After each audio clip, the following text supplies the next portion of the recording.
वहीं आम आदमी पार्टी के संयोजक अरविंद केजरीवाल ने अयोध्या के राम मंदिर में हुए कथित चंदा घोटाले पर गंभीर आरोप लगाए हैं। उन्होंने दावा किया कि मंदिर से लगभग 200 करोड़ रुपए का नगद और हीरे जवाहरात से भरे बक्से चोरी हुए हैं और इस घोटाले में ट्रस्ट में रोज चोरी हो रही थी। केजरीवाल ने आरोप लगाया कि श्रद्धालुओं की तरफ से अर्पित किए गए चढ़ावे में से अकेले 200 करोड़ रुपए का कैश और कई कीमती आभूषण चोरी हुए।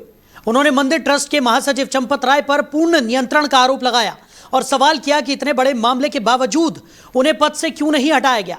केजरीवाल ने आरोप लगाया कि उत्तर प्रदेश पुलिस, ईडी और सीबीआई जैसी एजेंसियां इस मामले में कोई ठोस कार्रवाई या एफआईआर दर्ज नहीं कर रही हैं। उन्होंने आशंका जताई कि जिम्मेदार लोगों को सबूत मिटाने का समय दिया जा रहा है और उनके अनुसार राज्य सरकार की तरफ से बनाई गई एसआईटी जांच केवल बड़े और प्रभावशाली लोगों को बचाने का एक दिखावा है। इस विवाद के बीच आरोपों की गंभीरता को देखते हुए केजरीवाल ने खुद अयोध्या जाकर रामलला के दर्शन किए और मामले में पूरी पारदर्शिता और निष्पक्ष जांच की मांग भी की।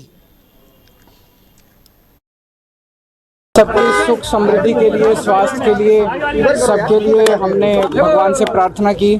और जो इतना बड़ा घोटाला हो गया यहाँ पे, भगवान राम के जो चढ़ावे की चोरी हो गई और इतने सारे सोने चांदी के आभूषण और सब चोरी हो गया। हमने भगवान से प्रार्थना की कि जो भी लोगों ने इस तरह से महापाप किया है उन्हें भगवान कठोर से कठोर दंड दें। एफआईआर दर्ज हो गया, 8 लोग 4 बजे बात करें। एफआईआर जो हुई है वो केवल एक दिखावा है, एक छलावा है। 8 छोटे छोटे कर्मचारियों को गिरफ्तार किया गया है। इतने दिनों से जो घोटाला चल रहा था, जाहिर तौर पे इतने दिनों से घोटाला कोई छोटे छोटे कर्मचारी नहीं कर रहे थे। इसके तार बहुत ऊपर तक जुड़े हुए हैं। बड़े लोगों को बचाने की कोशिश की जा रही है, छोटे लोगों के सर पे ठीकरा फोड़ा जा रहा है। आज 4 बजे प्रेस कॉन्फ्रेंस है, आप सब लोग वहां पे आइएगा। इसी खबर पर ज्यादा चर्चा के लिए हमारे मैनेजिंग एडिटर रमेश ठाकुर जी हमारे साथ जुड़ गए हैं। रमेश जी, राम मंदिर चंदा घोटाला मामला लगातार तूल पकड़ता हुआ नजर आ रहा है और इस बीच जिला एवं सत्र न्यायालय ने बड़ा फैसला दिया है। 8 आरोपियों को न्यायिक हिरासत में भेज दिया गया है। 3 दिन की न्यायिक हिरासत में इन्हें भेजा गया है। कैसे देख रहे हैं सबसे पहले इस फैसले को आप?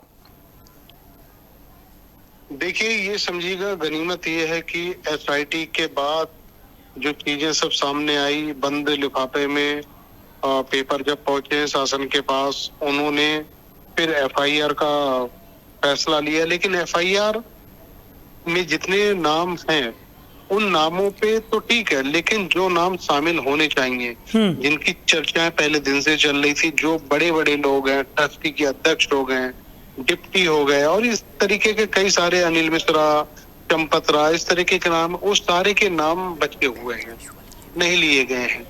अब फिर बात, एक संभावना ये भी जताई जा रही थी कि नहीं, कुछ ऐसे नाम इसमें शामिल किए जाएंगे जिनका कोई ज्यादा मतलब नहीं है, वो सेवादार की हैसियत से ही वहां पे काम कर रहे थे और ऐसा हुआ भी। अब 3 दिन की न्यायिक हिरासत में भेजने का मतलब, जाहिर सी बात है, उनसे पूछताछ की जाएगी।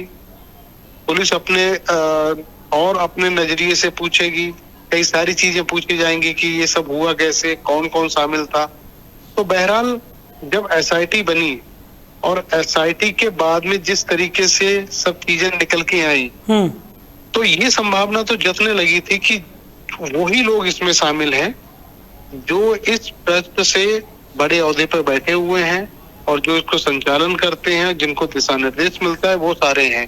अब अरविंद केजरीवाल जिस तरीके से आज उन्होंने दौरा किया है, उन्होंने सारी कली खोल दी है। सबसे पहले तो उन्होंने एसआईटी के गठन के ऊपर उन्होंने सवाल उठाया है और मुझे लगता है सवाल उठना भी चाहिए, क्योंकि भारतीय न्याय संहिता और सुरक्षा तंत्र में ये चीजें, इस तरीके केस बिरले ही आए हैं कि पता चला कोई मुकदमा दर्ज नहीं हुआ है, एफआईआर दर्ज नहीं हुई, आपने उसकी एसआईटी पहले गठित कर दी, उसकी रेलिवेंसी क्या है, उसमें पावर किसको दी गई है।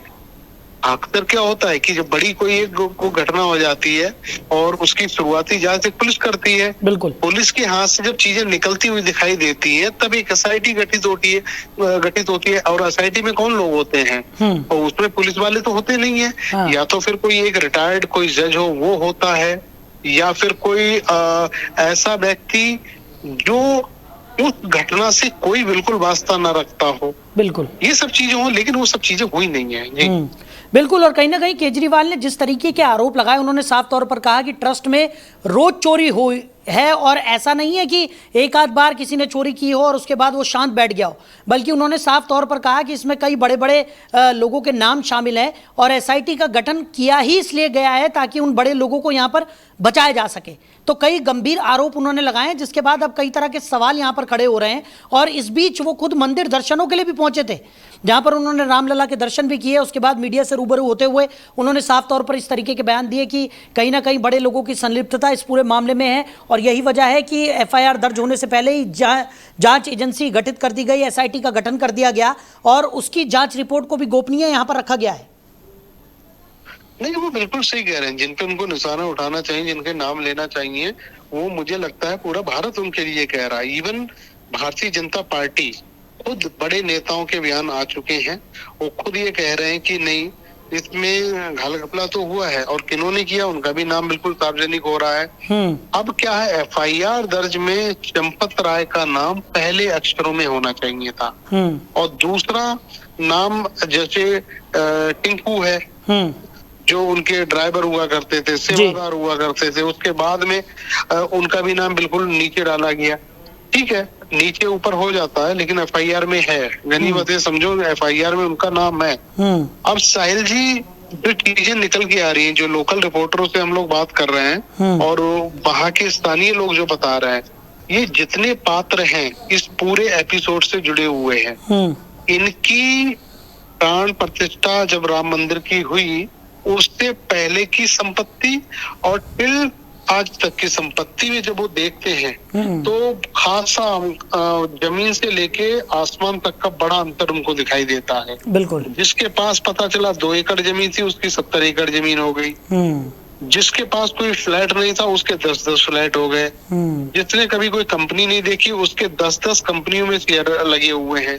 तो ये ऐसा तो हो नहीं गया। इसका सीधा सीधा मतलब है, जब मंदिर में देश से लेके विदेश से लेके किसी ने चांदी चढ़ाई, किसी ने सोना चढ़ाया, किसी ने पैसे जवाहरात वगैरह सब चढ़ाए, तो इसका मतलब इन लोगों ने लूट लिया और उसमें बंदर बांट करके ये तेरा हिस्सा, ये मेरा हिस्सा, ये उसका हिस्सा, इन्होंने करके ये सब कर लिया।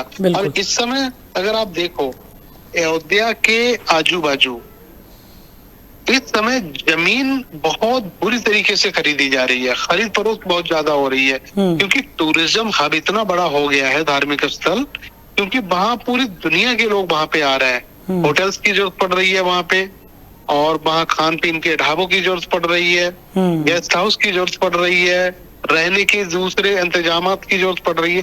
तो अयोध्या के लगभग 5 किलोमीटर आगे पीछे इन जमीनों के रेट इस समय बढ़े भी हैं और उसकी चीजें भी बढ़ रही हैं, तो ये लोग सब ले रहे हैं। तो ये एसआईटी ने बिंदुवार तरीके से पूरी की कलई होती है। बिल्कुल। और कहीं ना कहीं जैसे आपने चंपत राय का जिक्र यहाँ पर किया, तो अरविंद केजरीवाल ने भी उनसे सवाल किया है कि आप जवाब दीजिए कि अरबों रुपए कहाँ गए, क्योंकि जिम्मेदारी किसी ना किसी को तो लेनी होगी, क्योंकि इतना बड़ी चंपत राय की अगर हम बात करें तो मुख्य भूमिका में वो राम मंदिर के रहे हैं और ऐसे में उनका नाम ही एफआईआर में ना होना भी कई सवाल खड़े करता है। साथ ही साथ जब इस मंदिर का निर्माण हुआ था तो कई तरह की बातें की गई थी, ये कहा गया था कि रोजगार के अवसर बढ़ेंगे, लोगों को बेहतर सुविधाएं वहां पर प्राप्त होगी, अयोध्या का पूरा नक्शा ही यहां पर बदल जाएगा।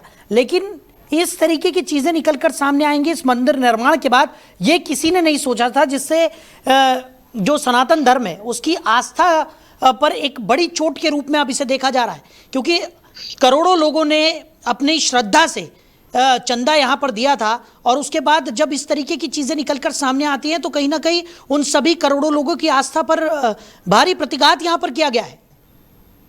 नहीं, सनातनियों की आस्था पे ठेस पहुंची है, इसमें कोई दो राय नहीं है। लेकिन इसके साथ में 2-3 चीजें और हो गई हैं। पहला तो ये है कि जब से ये कांड खुला है सोशल मीडिया के जरिए और अखिलेश यादव ने सबसे पहले इसको एक्स पे डाला, सोशल मीडिया पे डाला, उसके बाद से सब ये बवाला कटा। तब से लेके अब तक अगर आप देखो तो चढ़ावे की जो राशि है, चढ़ावे की जो प्रक्रिया है, उसमें आधे से ज्यादा कमी आ गई है। लोग श्रद्धालु ये सोच रहे हैं कि चढ़ाने से बेटर ये है कि हम लोग बाहर अयोध्या में निकल के जो भिखारी हैं, जो असहाय लोग हैं, जो निर्बल लोग हैं, उनको क्यों ना देते? बिल्कुल। ये हमारा चढ़ाया वो तो सारा चोरी हो जाएगा, और वो हो रहा है, उसमें कोई दो राय नहीं है। तो मैंने अभी एसआईटी की रिपोर्ट के पन्नों की बात करी जी। क्योंकि जो उड़ती उड़ती जो खबरें आ रही हैं, जो हमारे विश्वसनीय जो सूत्र हैं, जो हुकूमत से जुड़े हुए हैं, तो उनसे पता चल रहा अगर एसआईटी के पन्ने सार्वजनिक अगर हो जाएं, तो हमाम में जितने भी नंगे हैं ना, वो सारे के सारे बाहर आ जाएंगे। बिल्कुल। कोई ऐसा व्यक्ति बचेगा नहीं है। ये रिपोर्ट इन लोगों द्वारा तैयार करी गई है और संजय प्रसाद एसी जो है उनको दे दी गई है। उन्होंने पढ़ के सीधे के सीधे शासन को दे दी है।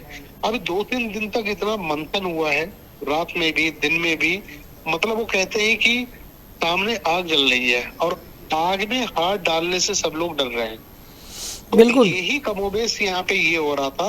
उन पन्नों में जब नाम पढ़ रहे थे और जो चोरी की जो स्टाइल था और चोरी की जो प्रक्रियाएं थी, जो एसआईटी ने अंकित की है, तो ये लोग सार्वजनिक नहीं कर सकते थे। अगर कर सकते थे तो जाहिर सी बात है इनको राजनीतिक नुकसान इतना भारी हो जाता 27 में 29 में, जिनकी ये लोग कल्पना भी नहीं कर सकते थे। तो हालांकि उसके बावजूद भी हमें ये लगता था कि बाबा हैं, उनका सोटा चलेगा, और सोटे पे उन्होंने तेल भी लगा लिया था। लेकिन उस सोटे को रोकने के लिए दिल्ली ने पहरा पूरी तरीके से उनके ऊपर। दिल्ली में ऐसी टीमें सक्रिय हैं कि चंपत राय को किसी की तरीके से बचाया जाए, और उनसे जुड़े हुए 2 पात्र और हैं, अनिल मिश्रा और एक कोई और है, उनका भला सा नाम है। इन 3 लोगों को बचाने की पूरी भरसक कोशिश की जा रही है। कोशिश इसलिए भी हो रही है कि इन्होंने ताउम्र राम मंदिर के लिए अपना जीवन खपाया। चंपत राय कभी प्रोफेसर हुआ करते थे नगीना धामपुर, तो वहां से छोड़ के वहां जाते हैं, राम मंदिर के काम करते हैं। ये बिल्कुल सही है, उनके चरित्र से जुड़ा हुआ राम शब्द, और उनके लिए उन्होंने बहुत ताउम्र पूरी खपा दी उन्होंने। लेकिन उनको पता नहीं था कि एंड में आके मेरे दामन के साथ में ये हो जाएगा, और इतना बड़ा दान किया हुआ वो मेरे ऊपर चोरी पे लग जाएगा। तो जाहिर सी बात है, इसके बाद में अगर दान चोरी का ठप्पा लग जाता तो साहिल जी आप ये कल्पना भी नहीं कर सकते हो कि उनके जीवन के फिर मायने उस दिन से क्या होंगे। बिल्कुल। चलिए रमेश जी, हमारे साथ जुड़ने के लिए, इन तमाम चर्चाओं के लिए आपका बहुत शुक्रिया। तो राम मंदिर चंदा चोरी का मामला लगातार गरमाया हुआ है। चंदा घोटाले मामले में एक के बाद एक प्रतिक्रियाएं भी निकलकर सामने आ रही हैं। एसआईटी की प्रारंभिक रिपोर्ट के आधार पर मुकदमा दर्ज किया गया। 8 आरोपियों को जिला एवं सत्र न्यायालय ने आज 3 दिन की न्यायिक हिरासत में भी भेज दिया है। वहीं अरविंद केजरीवाल के बयान के बाद इस पूरे मामले ने एक बार फिर से तूल पकड़ लिया है और राजनीतिक सरगर्मियां इस पूरे मामले को लेकर बढ़ती हुई नजर आ रही हैं। अरविंद केजरीवाल ने कई गंभीर आरोप कई बड़े लोगों पर लगाए हैं। उन्होंने साफ तौर पर एसआईटी की जांच पर भी सवाल उठाए। उन्होंने कहा कि एसआईटी की जांच केवल एक बहाना है, जो असली गुनहगार हैं उन्हें बचाने के लिए। अब अरविंद केजरीवाल के बयान के बाद एक बार फिर राजनीतिक सरगर्मियां बढ़ गई हैं। आने वाले समय में और क्या कुछ निकलकर सामने आता है, उस पर भी नजर बनी रहेगी।